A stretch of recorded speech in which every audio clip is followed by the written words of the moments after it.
Hey guys, welcome to Initiate Scientia, where science meets you. If you're new to this channel, then do press the subscribe button and also press the bell icon. This is the Java series.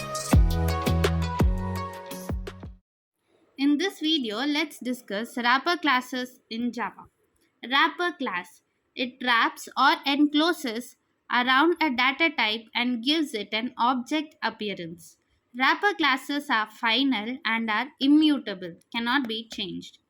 We have two concepts here in wrapper classes. One is autoboxing and the other one is unboxing. Autoboxing. It is a procedure of converting a primitive value into an object of the corresponding wrapper class. As shown here, we have primitive type and the wrapper class, such as Boolean primitive type has Boolean wrapper class. Byte primitive type has byte wrapper class. Primitive type character, primitive type char has wrapper class character. Primitive type float has wrapper class float. Primitive type int has wrapper class integer. Primitive type long has wrapper class long. Primitive type short has wrapper class short. Primitive type double has wrapper class double.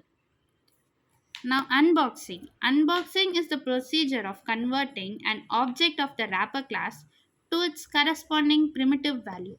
Example, converting integer to int. So in autoboxing, example is converting int to integer class, and in unboxing it is converting integer to int. Now there are different ways of creating instances of wrapper class, and first one among them is using constructor of the wrapper class. Second is use the value of method provided by the wrapper class. Third is using the concept of autoboxing. Let's discuss few methods that are present in each of the wrapper classes. So first, let's see character class. Character ch is new character a. We are passing a single letter within the single inverted commas that signifies that it's a character. Methods. Boolean is letter character ch. This is to determine whether the specified character ch passed here is a letter or not. So this will return a true or false, and hence it's Boolean. Boolean is digit character ch. This is to determine whether the specified character value ch that's passed here is a digit or not. Boolean is white space character ch. This is to determine whether the specified character value ch is a white space, that is a space or a tab. Boolean is uppercase character ch. This is to determine whether the character ch passed here is uppercase or not. Boolean is lowercase character ch. This is to determine whether the character ch passed here is a lowercase or not. So if it is true, if it is a letter or if it is a digit or a white space or is lowercase or is uppercase, then it will return the value as true. Else it will return the value of false or 0 and 1 and 0. Next, character to uppercase character ch.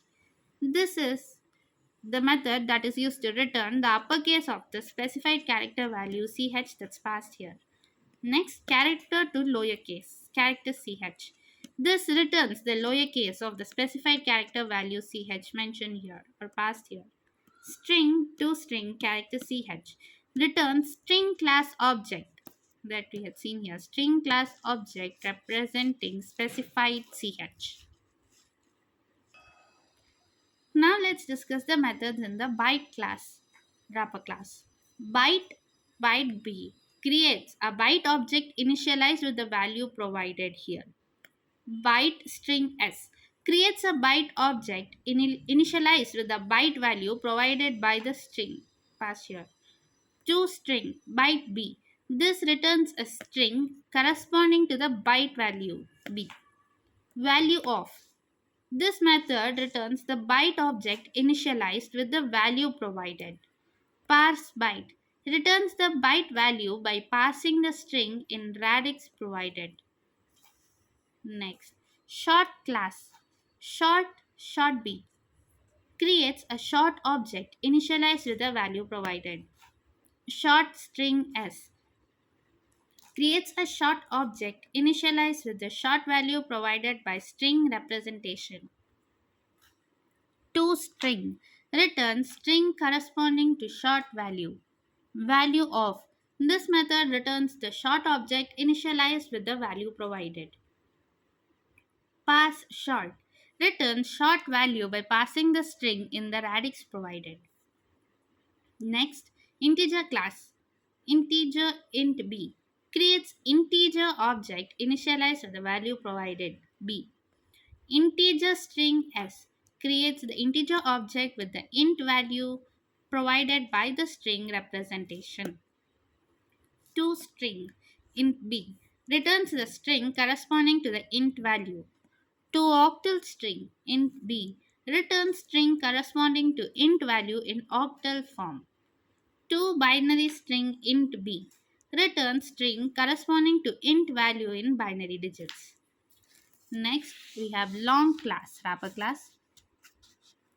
Long b creates a long object initialized with value provided. Long string s. It is used to create a long object initialized with long value provided by the string representation. ToString long b. This returns string corresponding to the long value. ToHex string long b returns string corresponding to long value in the hexadecimal form. ToOctal string long b returns string corresponding to long value in the octal form. Next, we have the float class. Float D creates float object initialized with the value provided here. Float string S creates float object initialized with float value provided by string representation. ToString float D returns string corresponding to the float value. Value of float D returns the float object initialized with the value provided here. Pass float string value returns float value by passing the string. Next, double class. Double D creates double object initialized with the value provided here. Double string S creates double object initialized with double value provided by the string representation. Byte value. It returns a byte value corresponding to this double object. Double value returns a double value corresponding to this double object. Float value returns a float value corresponding to this double object. Next, we have Boolean class.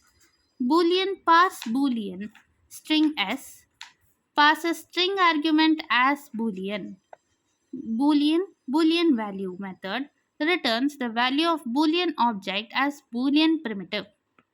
Boolean equals object obj returns true if the argument is null and is a Boolean object that represents the same Boolean value as this object. More detailed written videos are coming in the Java series, upright from the next video similar to the data structures playlist. So keep watching. Hit the subscribe button and also press the bell icon to get instant updates of the video that we post.